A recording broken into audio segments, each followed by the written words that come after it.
Здравейте, добри хора! Днес така съм въодушевена да ви представя малко информация по темата за резервите на нашия бизнес. Имам често въпроси, хората си говорят откровено с мен на нашите периодични срещи и ми казват: кажете ми, моля ви се, какво да направя да печеля повече с по-малко пари. Какво означава това? Това означава да имаме резерви, които не сме използвали и които можем да търсим и да извадим от нашите отчетни данни с помощта на нашия счетоводител. На първо място поставяме акцент върху собственика, управителя на фирмата, който е главното действащо лице, който е създал този бизнес, се грижи за неговото израстване. Съответно, той трябва да получава добро възнаграждение за своя труд.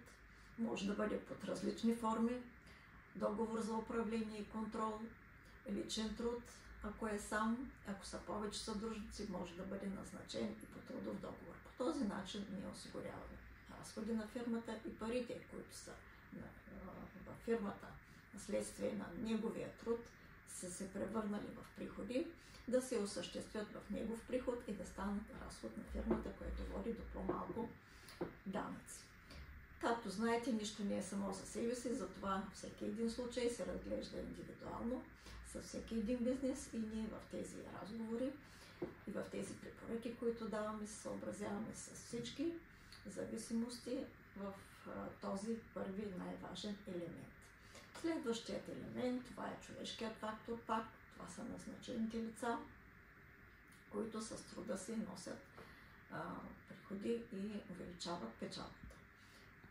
Бих препоръчала на всички собственици на бизнес да използват възможностите на законодателството, да плащат ваучери на работниците си, да ги стимулират по този начин, като 200 лева на месец на едно заето лице. Не са малко пари, ако ги умножите по броя на заети лица и го умножите по 12 месеца, ще видите какъв данък бихте могли да спестите.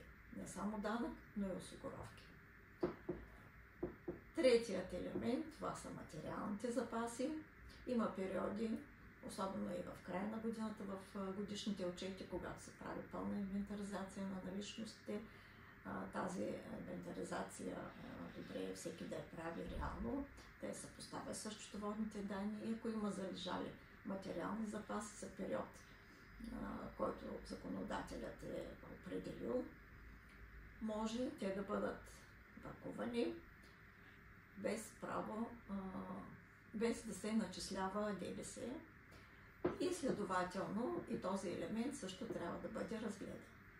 Друг елемент, това са парите, които даваме за дарение, за благотворителност. Преди да направите каквото и да е в тази посока, посъветвайте се с вашето счетоводство какви пари бихте могли да извадите за дарение, дали те ще ви послужат за намаляване на данъчната тежест, но ви съветвам всичко това да стане след като сте си определили финансов резултат и след като сте предвидели парите за данъци. Тогава вече да търсите форми за данъчни облекчения.